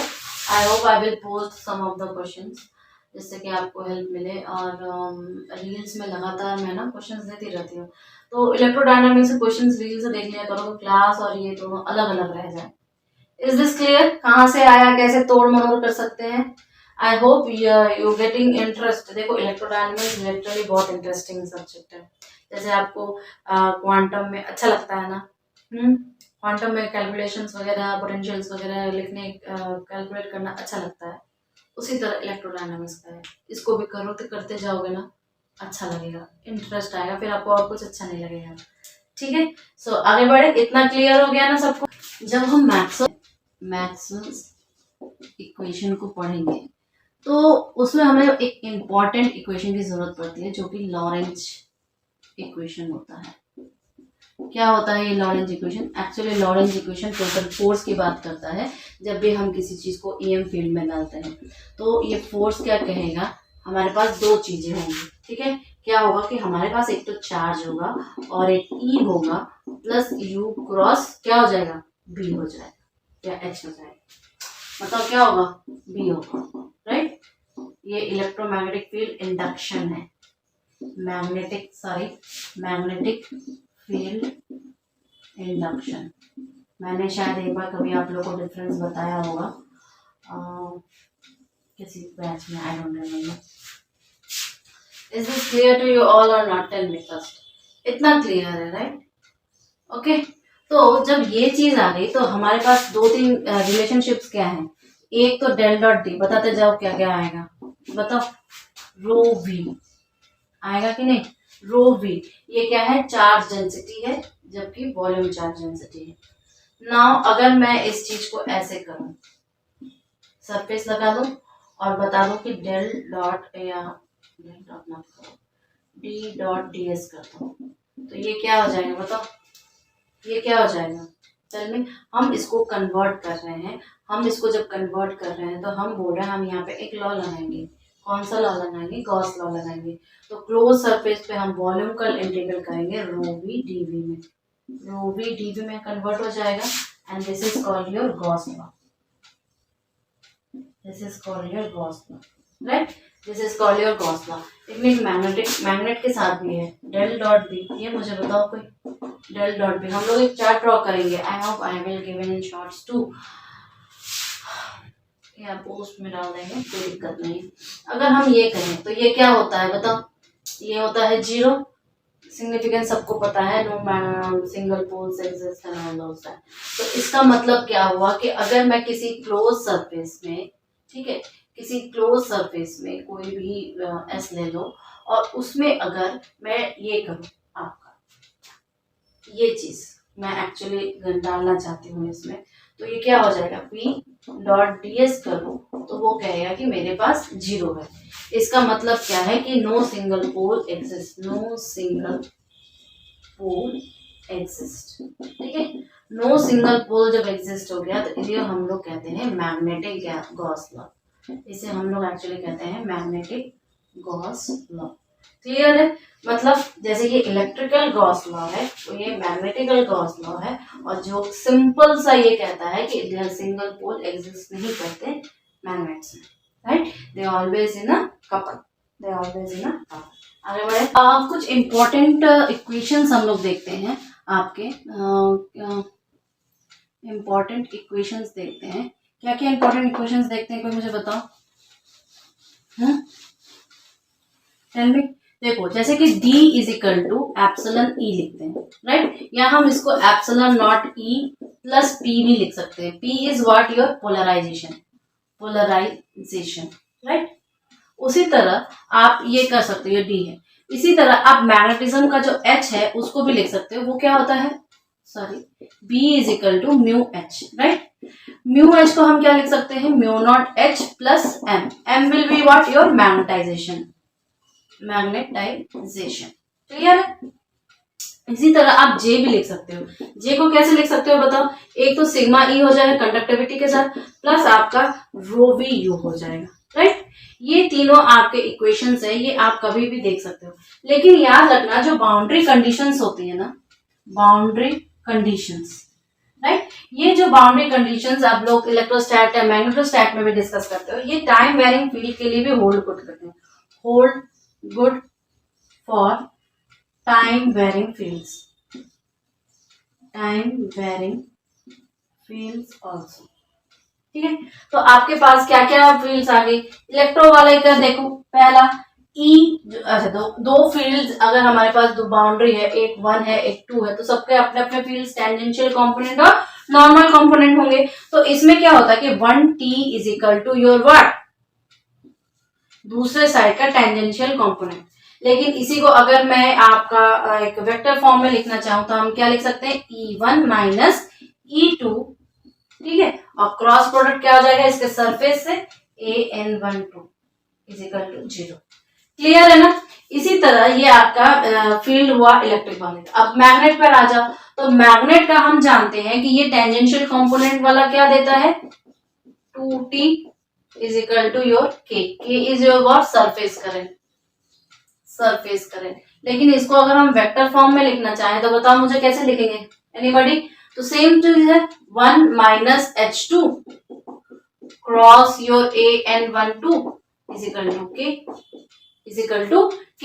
लेकिन एक डिस्प्लेसमेंट करंट के साथ भी होता है, डिस्प्लेसमेंट करंट वाला क्या आ जाता है, डॉट प्रोडक्ट आ जाता है, याद रखना। तो d ये 1n होगा और d 2n होगा, लेकिन बराबर किसके हो जाएगा, रो के, किसके हो जाएगा, रो वी के। तो यहाँ पर हम क्या, अगर वेक्टर फॉर्म में लिखना हो तो क्या लिखेंगे, d1 माइनस d2 डॉट हो जाएगा A12 is equal to rho v, clear है ना। इसी तरह यहाँ पर B वाला क्या है, 1n माइनस B1 2n क्या हो जाएगा, इक्वल टू 0। जब ये इक्वल टू 0 आ जाएगा तो वेक्टर फॉर्म में B1 minus B2 dot product हो जाएगा इसके और इज इक्वल टू 0 हो जाएगा। Is this clear to you all और नॉट, टेल मी। क्या कोई मैंने रॉकेट साइंस बता दिया क्या इसमें, नहीं बताया ना, रॉकेट साइंस नहीं बताया ना, ठीक है। चलो नेक्स्ट हम ये कहेंगे कि देखो ये तो आपका हो गया बाउंड्री कंडीशंस जो होल्ड करेगा आपके इसके लिए भी। लेकिन जब आप इस ईएम फील्ड को डिस्कस करोगे ना, तो ईएम फील्ड को डिस्कस करते समय हमारे पास दो चीजें बहुत इंपॉर्टेंटली कॉमन आएंगी। पता है क्या क्या कॉमन आएगा, हमारे पास दो टाइप के मटेरियल्स, इन दो मटेरियल से ही ज्यादा क्वेश्चंस पूछे जाते हैं। एक आपका परफेक्ट कंडक्टर होता है और दूसरा आपका परफेक्ट डाइलेक्ट्रिक होता है। प्लीज नोट डाउन, ये मैं आपको नोट करवाना चाह रही हूँ, कभी भी मत भूलना। मैंने इससे रिलेटेड शॉर्ट्स ऑलरेडी डाल रखे हैं, तो आप वहां से भी चेक कर सकते हो मेरे चैनल में। पहला आपका आता है परफेक्ट कंडक्टर। जब हम परफेक्ट कंडक्टर की बात करते हैं तो सिग्मा अप्रोक्सीमेटली हमारा इनफाइनाइट आता है। तो इसका मतलब क्या हुआ कि J इक्वल टू 0 आ जाता है, H इक्वल टू 0 आ जाता है, इसके वजह से B भी 0 ही आ जाएगा, ऑब्वियस ही बात है। E इज इक्वल टू 0 आ जाता है, तो ये सारी चीजें आपकी 0 ही आती हैं। जब ये ऐसा आता है तो हम जानते हैं कि EF, इसमें का EF इज इक्वल टू 0, ये आपका एक परफेक्ट कंडक्टर होता है। लेकिन यही नोट में अगर मैं एक परफेक्ट डाइलेक्ट्रिक लिखूं, परफेक्ट डाइलेक्ट्रिक, ठीक है, तो परफेक्ट डाइलेक्ट्रिक सिग्मा जो हमारी कंडक्टिविटी है, कंडक्टिविटी लिख दे रहे हैं, कंडक्टिविटी। तो ये कंडक्टिविटी अप्रोक्सीमेटली क्या होती है हमारी 0, राइट, हमारी 0 हो जाती है। तो इसके वजह से जो हमारा K आएगा, K यानी सरफेस करंट, वो क्या हो जाएगा, 0 हो जाएगा। K हमारा क्या है, सरफेस करंट। अगर मैग्नेटिज्म पढ़ रहे थे तो different types of surface current discuss कर रहे थे, तो के हमारा क्या है, सरफेस करंट है। Is this clear. एक बच्चे ने मुझसे बोला, शायद उसने कोई बुक पढ़ी थी, उस बुक में उसको ये चीज देखने को मिला, उसमें उसको ये चीज देखने को मिला ना ही सेजवी मैम क्या ये बुक गलत है, because it's good standard book. देखिए पैराग्राफ नहीं पढ़ते हो, आप सीधे क्वेश्चंस, आप सीधे एक्सप्रेशंस पे आते हो। एक्चुअली कुछ कुछ बुक्स में क्या दिया हुआ है, जैसे रो वी हम लोग इलेक्ट्रिक वाले में देखते हैं ना वॉल्यूम डेंसिटी, उसी तरह इसने क्या बोला है कि रो एम जो है ये भी एक डेंसिटी है, ठीक है, लेकिन मैग्नेटिज्म में, लेकिन ये क्या होती है, ये एक्चुअली जीरो होती है। तो इसने डायरेक्टली एक एनालॉग, ये एनालॉग है बेटा, एनालॉग है, ठीक है, एनालॉगली कुछ लिखा है इसने, तो अप्रोक्सीमेट ये होता तो यही है, बस उसने ये लिख दिया क्योंकि उसने ये बोला है कि ये इक्वल टू जीरो होता है। बिल्कुल भी गलत नहीं है। किसी किसी बुक में आप ये भी देखोगे, जैसे हम लोग करंट डेंसिटी जे लेते हैं इलेक्ट्रिक वाले में, उसी तरह मैग्नेट वाले में किसी ने ऐसे लिख दिया डेंसिटी के तौर पे, ठीक है। तो it is just making them analogue, जिससे कि आपको समझने में इजी हो करंट और मैग्नेट को पैरेलली। क्लियर है इतना? नेक्स्ट में देखो हम लोग एक्चुअली क्या होता है कि आजकल सी एस आई नेट बोल दो या गेट बोल दो या आपके जैम का जस्ट बोल दो, टीएफआर बोल दो, या यू विल से द आरपीएससी का जो असिस्टेंट प्रोफेसर वगैरह है, फर्स्ट ग्रेड है, इसमें क्या किया है उन लोगों ने, ट्विस्ट किया है, ठीक है। Twist in the sense what, वो कभी भी इलेक्ट्रोमैग्नेटिक वेव्स को सीधे इक्वेशन के तौर पे कंपैरेबल करके डिफरेंट डिफरेंट पैरामीटर्स डब्ल्यू वगैरह निकाल लो, ये ऐसा नहीं करते हैं। आजकल ये क्या कर रहे हैं कि उसका जो इक्वेशन में इक्वेशन दे रहे हैं वो थोड़ा ट्विस्टेड फॉर्म में दे रहे हैं, जैसे लाइक फेजर डायग्राम, ठीक है। फेजर्स का इसमें इजी होता है, पर अगर आपको फेजर्स आ गया अच्छे से एनालाइज करने तो it is not problematic for you. So I just thought take one class for that phasors only. Separately हम लोगों में फेजर्स को डिस्कस करेंगे, कैसे पोलर कोऑर्डिनेट्स को मैनिपुलेट करते हैं, कैसे हम उसमें अपने मैक्सवेल्स इक्वेशंस को यूज करते हैं, so that it is very easy to attempt your competitive exams. Okay,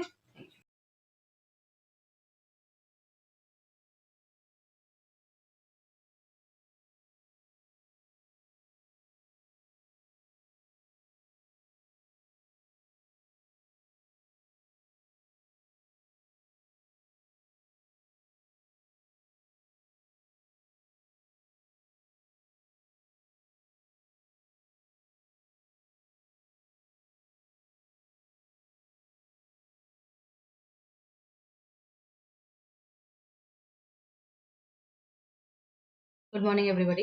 आज मैं इलेक्ट्रोडायनेमिक्स की क्लास आपकी थोड़ी सी अलग जगह से ले रही हूँ। सो इलेक्ट्रोडायनेमिक्स, राइट,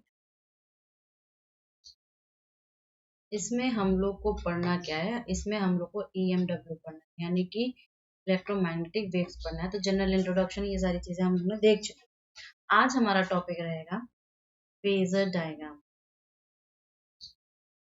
फेजर डायग्राम किसका फेजर डायग्राम? EMW, ठीक है, EMW का फेजर डायग्राम। ये काफी इंपॉर्टेंट पार्ट है, बिकॉज कभी कभी ना क्वेश्चंस बहुत इजी हो जाते हैं फेजर डायग्राम से। प्लस कभी कभी जो एग्जाम्स कॉम्पिटिटिव एग्जाम होते हैं, बच्चा हमेशा प्रैक्टिस किया हुआ रहता है कोऑर्डिनेट में, मतलब ट्रिग्नोमेट्रिक फंक्शंस को लेके, लाइक दैट। तो फेजर्स की उतनी प्रैक्टिस नहीं रहती है, और वो जब डैम्पिंग वगैरह के फैक्टर इसमें डाल देते हैं तो अक्सर कंफ्यूज हो जाते हैं, लेकिन वो होता बहुत सिंपल है, जैसे उसमें से वैल्यूज निकालना, ठीक है। तो हम लोग इसको थोड़ा सा अच्छे से प्रैक्टिस करेंगे और इसके रिलेटेड दो तीन क्वेश्चंस भी करेंगे। क्लियर है? चलो let's start. See, first of all thing कि ये क्या है। एक्चुअली देखो, जब इसमें हम लोग किसको इस्तेमाल करते हैं, इसमें हम लोग पोलर कोऑर्डिनेट्स को इस्तेमाल करते हैं। अभी आप सिर्फ हम लोग पोलर कोऑर्डिनेट्स एक्स और वाई को इस्तेमाल करते हैं, ठीक है। और जेड को हम लोग बोलेंगे कि उसके टर्म्स में है। फिर हम लोग बाद में धीरे धीरे सारी चीजें इंट्रोड्यूस करेंगे, डोंट वरी। हम लोग कॉम्प्लेक्स नंबर्स को एक्चुअली इसमें कंसिडर करें, ठीक है। तो अगर मैं ये कहूँ कि अगर कोई z एक कॉम्प्लेक्स नंबर, ठीक है, z को हम लोग कॉम्प्लेक्स नंबर के साथ रिप्रेजेंट करते हैं, ये हम जानते हैं, राइट। तो अगर मैं ये बोलूं कि फेजर, ये एक फेजर, क्या है ये? फेजर है। तो अगर एक phasor z is equal to ये हुआ, तो हम इस z को कैसे लिख सकते हैं? x plus i Y, x plus i Y लिख सकते हैं ना। अब इस x प्लस आई वाई को पोलर कोऑर्डिनेट्स में हम लोग r थीटा लिखते हैं, ये हम लोग क्लास 11 में जानते हैं। या हम इसको ऐसे भी लिख सकते हैं इस z को कि r e to the power j Y, J मान लो कोई कॉम्प्लेक्स नंबर, अभी इतना जानो, ठीक है, क्यों? क्योंकि हमने आई को इसमें यूज कर लिया है, इसलिए मैंने जे को इसमें यूज। क्लियर? अब इस पॉइंट को हम लोग क्या लिख सकते हैं, साइन और कॉस थीटा के कॉम्बिनेशन में। तो मैं ये कहूंगी कि मैं जेड को क्या लिख सकती हूँ, जेड को मैं इन दोनों के कॉम्बिनेशन में लिखना चाहती हूँ। तो I will write r cos phi plus j sin phi, right?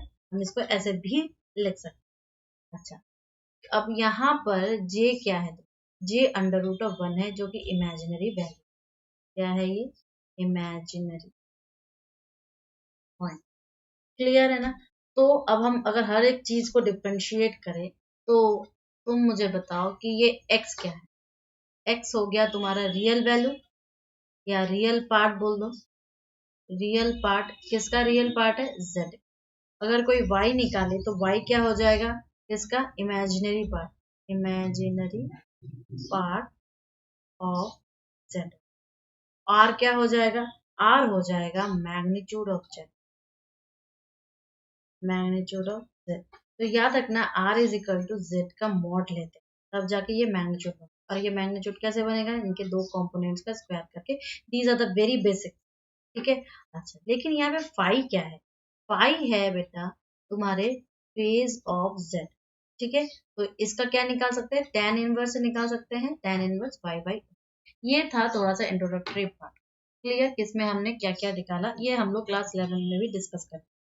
अब अगर हम इसी को रेक्टेंगुलर कोऑर्डिनेट सिस्टम में डिफरेंशिएट करें तो ये x प्लस आई वाई हो जाएगा, और पोलर फॉर्म में करें तो एंगल फाई के साथ आएगा। यानी कि हम क्या कर सकते हैं, अगर ये मेरा फेजर है तो इस फेजर को हम दो पार्ट में डिवाइड कर सकते हैं। एक पार्ट में हम लिखेंगे रेक्टेंगुलर और एक पार्ट में हम लिखेंगे पोलर। ठीक है, फेजर क्या है हमारा? z है।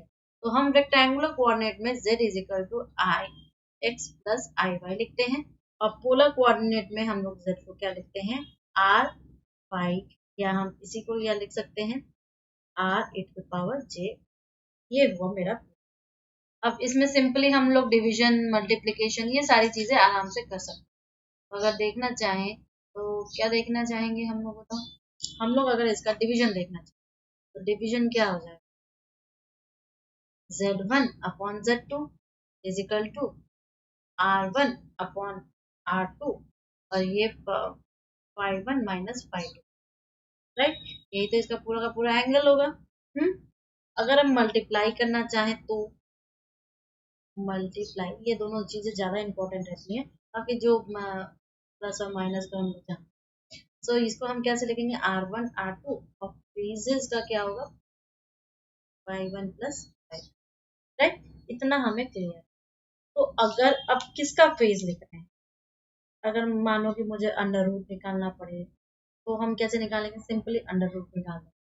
ठीक है, यानी कि अंडर रूट, जैसे मानो कि हमें z का अंडर रूट, क्या हो जाएगा? r का मैग्नीट्यूड का अंडर रूट निकालेंगे, लेकिन ये फेज क्या हो जाएगा? ऐसे।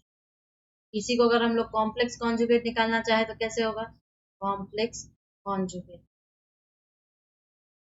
तो क्या हो जाएगा? z स्टार हो जाएगा, और z स्टार क्या हो जाएगा? x माइनस आई जे हो जाएगा, सॉरी जे वाई हो जाएगा, राइट? तो ये क्या हो जाएगा?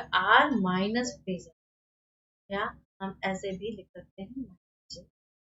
ये थोड़ा सा याद रखना पड़ेगा कि ये हम लोग अंडर रूट करें या कॉम्प्लेक्स कॉन्जुगेट निकालें, प्लस डिवाइड, या जो भी हम चीजें निकाल सकते। क्लियर है? अब आ जाओ वेव्स में, जहाँ पे तुम किसको एनालाइज करते हो? ओमेगा टी को। यहाँ पे हम लोग ओमेगा टी को कंसिडर करते हैं। ठीक है, लेट्स सी। अब मान लो कि मैंने अगर टाइम वेरिएबल को इनपुट, टाइम वेरिएबल को, या टाइम किसी किसी बुक में एलिमेंट देखोगे, एलिमेंट को इनपुट किया है या इंट्रोड्यूस किया है, जो भी किया है। क्लियर? तो फाई को मान लेते हैं, फाई इज इक्वल टू क्या हो जाएगा? बीच का जो फेजर वाला पार्ट है, तो ये हो जाएगा ओमेगा टी प्लस फाई। ठीक है, क्लियर है? तो R E to the power J phi को मैं कैसे लिख सकती हूँ? ये हो जाएगा R E to the power J theta, एक बार ये, और E to the power J omega T. Clear है? जे ओमेगा टी, फाई नहीं होगा, फाई तो यहाँ पर। ठीक है, ओमेगा टी प्लस थीटा है, तो ये कैसे आएगा? ये कैसे आएगा? ये सिंपल सा है। क्लियर है, क्योंकि हम लोगों ने क्या लिया है, e की पावर में लिया है, एक्सपोनेंशियल की पावर में लिया। अब क्या करें, नाउ सी एक क्वेश्चन है सिंपल सा, कि अभी हम लोगों ने ए बी एस ये सारी चीजें की हैं, that's why I am giving you this question. क्या दिया हुआ है कि यहाँ पे दिया हुआ है कि एक ए वेक्टर है जो कि इस फॉर्म में है। क्लियर, देखो टाइम का इंक्रीमेंट है यहाँ पे, तो डोंट बी कंफ्यूज। दूसरा आपका दिया हुआ है बी एस भी दिया हुआ है कि कैसे इसको करना है, ठीक है, इस फॉर्म में दिया हुआ है। अब आपको बोला है कि ए का फेजर फॉर्म और बी का इंस्टेंटेनियस फॉर्म निकालना, ठीक है। तो देखो पीछे का सारा रिवीजन है, तो ये हम जानते हैं कि ए को हम कैसे लिख सकते हैं, आर ई जो real 10e⁻ j omega T minus 10x plus 60 degree, ऐसे लिख सकते हैं, और ये ए जेड की डायरेक्शन। क्लियर, अब इसमें देखो जहां पर तुम्हारा ओमेगा क्या है 10⁸ 8, ओमेगा क्या है 10⁸8, तो हम लिख सकते हैं क्या, दिस इम्प्लाइज दैट ए जो है वो रियल कोऑर्डिनेट, ये हम ऐसे लिख सकते हैं ना, e टू द पावर, तो पहले 10 लिखेंगे, e to the power j 60 degree minus 10x, ऐसे भी लिख सकते हैं। फिर ये तुम्हारा ए जेड आ गया, और साथ में इंटू कर दो आई e टू पावर, क्या हो जाएगा बताओ, j ओमेगा टी हो जाएगा ना, कोई गड़बड़ तो नहीं है, ठीक है, इस तरह भी लिख सकते हैं। तो फाइनली मेरा ये क्या आ गया, इसको हम कैसे लिखेंगे, real part plus A S e to the power j omega, यही मुझे लिखना था, यही मुझे लिखना था। तो हम ए एस को क्या लिख सकते हैं, इसका मतलब ए एस मेरा हो जाएगा 10 e to the power j 60 degree minus 10, ये क्या हो जाएगा ए जेड, ये हो जाएगा हमारा उसका क्या पार्ट, कौन सा पार्ट, कैसे हम लोग इसको इमेजिनरी रियल या आपके फेजर पार्ट ऐसे ये इस्तेमाल करके लिख सकते हैं। क्लियर है ना। तो अब हम बी एस को कैसे लिखेंगे, अब मुझे कोई बताओ बी एस जल्दी से लिख के, बी एस क्या दिया हुआ है, बी एस ए और बी के फॉर्म में दिया है, जरा सा क्वेश्चन देखो एक बार फिर से, ठीक है। बी एस क्या दिया हुआ है, देखिए बी एस हमारा 20/j और ए एक्स प्लस 10e⁻j 2πx ए वाई के फॉर्म में दिया हुआ है, ठीक है। तो इसको भी हम क्या रख सकते हैं कि अगर मान लो इफ बी एस हमारा कैसे है 20/j ए एक्स साथ में 10e⁻j times of 2πx/3 A Y है, क्लियर, ए वाई है।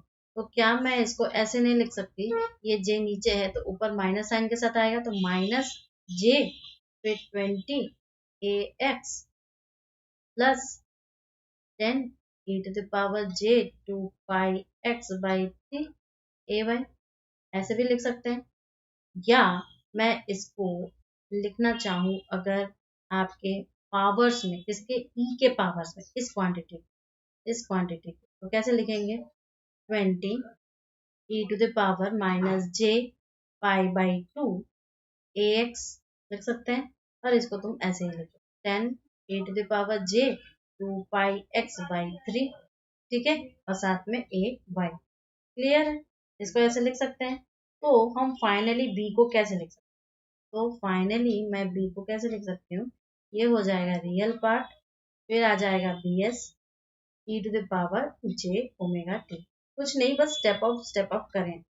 फिर हम देखेंगे कि अब हमें एंगल्स का इस्तेमाल करना है, तो रियल पार्ट 20 e⁻ क्या हो जाएगा, j टाइम्स बाहर निकालो ओमेगा टी माइनस π/2, और ये हो जाएगा तुम्हारे x के डायरेक्शन में, plus 10 j omega T plus 2πx/3 हो जाएगा, और ये साथ में आ जाएगा a y के साथ, क्लियर है। अब इसमें कॉस और साइन को मिलाओ, कॉस और साइन को मिलाना, तो कैसे होगा बताओ, 20 आ जाएगा कॉस, एंगल क्या है omega T minus π/2, omega T minus π/2 angle लिख दिया, किसकी डायरेक्शन में, ए एक्स के डायरेक्शन में, plus 10 cos omega T plus क्या होगा 2πx/3, ठीक है, और ए वाई की डायरेक्शन।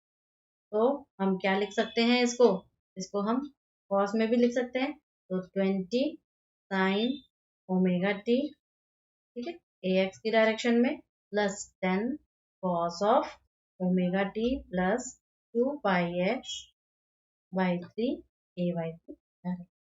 किसी को कोई दिक्कत है तो बता दो। अभी कुछ नहीं किया है हमने, जस्ट इसको खोला है 1 by 1 by 1 by step by step. Clear है? अब एक और क्वेश्चन करते हैं तो और क्लियर होगा।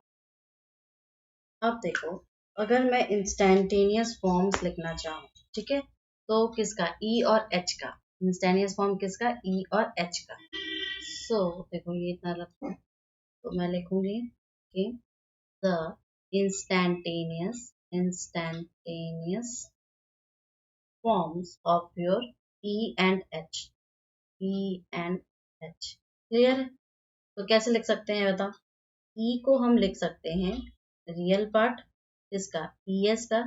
अब उतना कैसे लिखें, ये तो तुम लोगों को पता है, प्रैक्टिस कर चुके हैं, बार बार देखो, ठीक है। H को कैसे लिख सकते हैं, RE और HS e to the power I j omega t, sorry j omega t, जे को लेंगे, कंसिडर करें हम लोग जे से, ठीक है। तो अब इसमें बताओ, इसको देख के तुम नहीं बता सकते कि ओमेगा तुम्हारा क्या है। ऊपर नीचे को दोनों को देख के हम बता सकते हैं कि हेयर मेरा ओमेगा जो है वो 10 to power 6 है, ठीक है, 10 to power 6। तो अब मुझे बताओ कि HS और ES क्या दिया होगा इसके अकॉर्डिंग। तो ES और हमारे पास HS, दो चीजें हमें दिखानी।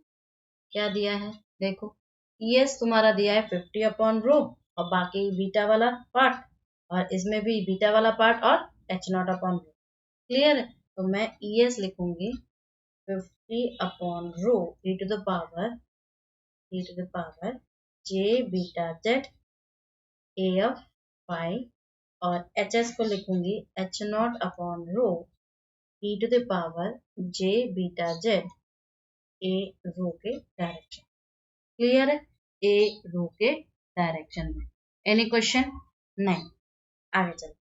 तो यहाँ पर अगर ये बोल दिया जाए कि फ्री स्पेस है, इसने दिया हुआ भी है, तो फ्री स्पेस की आपने ग्रेजुएशन में भी पढ़ा है कि कुछ प्रॉपर्टीज होती है for free space.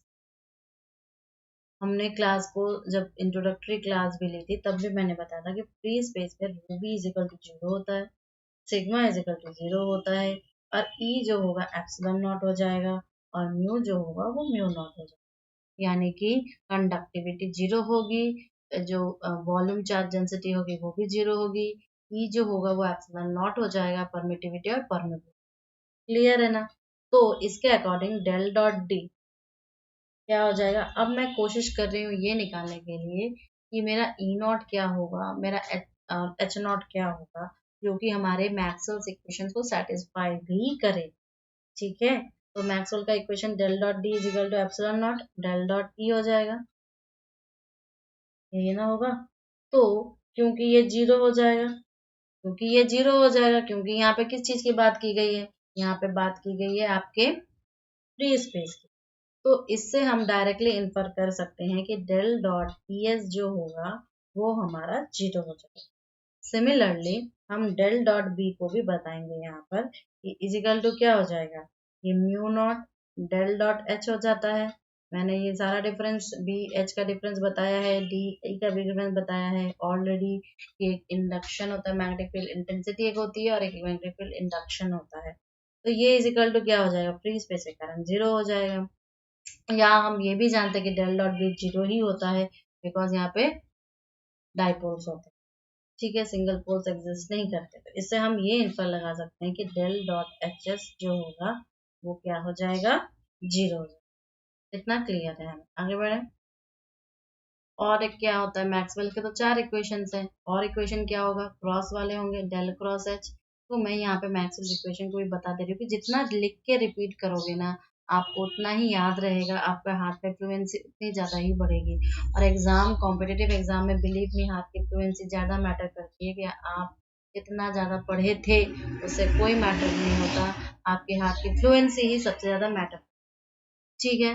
So epsilon naught E plus क्या हो जाएगा, epsilon naught del E by del, del E by del. इसको हम ऐसे भी तो लिख सकते हैं ना, del cross H S is equal to j omega. अभी आपको जे ओमेगा कब डिवाइड करना है, कब मल्टीप्लाई करना है, ये अभी अभी बताया था। तो यहाँ पे क्या हो जाएगा, जे ओमेगा हो जाएगा मल्टीप्लाई में, एप्सिलॉन नॉट टर्म तो रहेगा ही, और साथ में ई एस आ जाएगा, और एक तो क्रॉस एच ई का है, ठीक है, और ई के साथ क्रॉस होगा, तो ये क्या हो जाएगा, minus mu naught del H by del t, ठीक है। तो ये क्या देगा, ये देगा तुम्हारा, इसका मतलब जब हम ई एस वाला पार्ट लेंगे, ये क्या हो जाएगा, minus J omega mu naught H S. Clear है ना, ये हमारे 4 मैक्सवेल्स के इक्वेशन। अब हम यहाँ से ई एस और एच एस को निकालने की कोशिश करें, तो मेरे पास इक्वेशंस क्या बनेंगे, देखो एक बार कंपेयर कर लो फिर से। ई एस एच एस हमारे पास ये है, मैक्सवेल्स की इक्वेशंस ये है, ठीक है। सो नाउ अब हम क्या निकालेंगे, now using E S, now using E S and H S, ठीक है। ई एस और एच एस का हम लोग इस्तेमाल करेंगे, क्यों, क्योंकि हमारा क्वेश्चन ये है। देखो डेल डॉट ई एस जो होगा वो क्या हो जाएगा, 1/रो डेल बाई डेल फाइव, और ये हो जाएगा e टू द पावर क्या हो जाएगा, five S, right, is equal to 0 according to equation. साथ ही साथ डॉट प्रोडक्ट है ये, डेल डॉट एच एस क्या हो जाएगा, ये हो जाएगा 1/रो del by del P, del by del रो,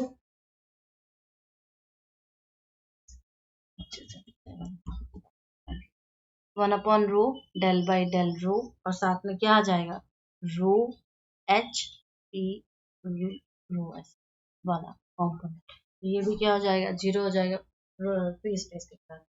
तो फाइनली, और एक हमारे पास क्रॉस वाला लेना है, क्यों, क्योंकि क्रॉस वाला क्या है कि del cross H S, del cross H S, ये क्या हो जाएगा, डेल क्रॉस एच एस का पार्ट इसमें बैठा दो बस। एच एस हमारे पास H naught upon rho E to the power I beta Z, question से लिया है, ए रो है, ठीक है। तो देखो कंपेयर करके बोलो, ई एस आ रहा था ना, ई एस आ रहा था, इसका मतलब यहाँ पर आंसर क्या हो जाएगा, J H naught beta upon rho e to the power I beta Z और ए फाइव। क्लियर है ना, ये हो जाएगा। अब हम ऊपर के इक्वेशंस को यूज करेंगे, क्या यूज करके, देखो हमारा क्या आता है, यूजिंग अबव इक्वेशन क्या यूज करेंगे, कि माइनस जे बीटा 50/रो e to the power I beta Z A rho, clear. ये क्या हो जाएगा, J omega mu naught H naught upon rho E to the power I beta Z A five, clear है।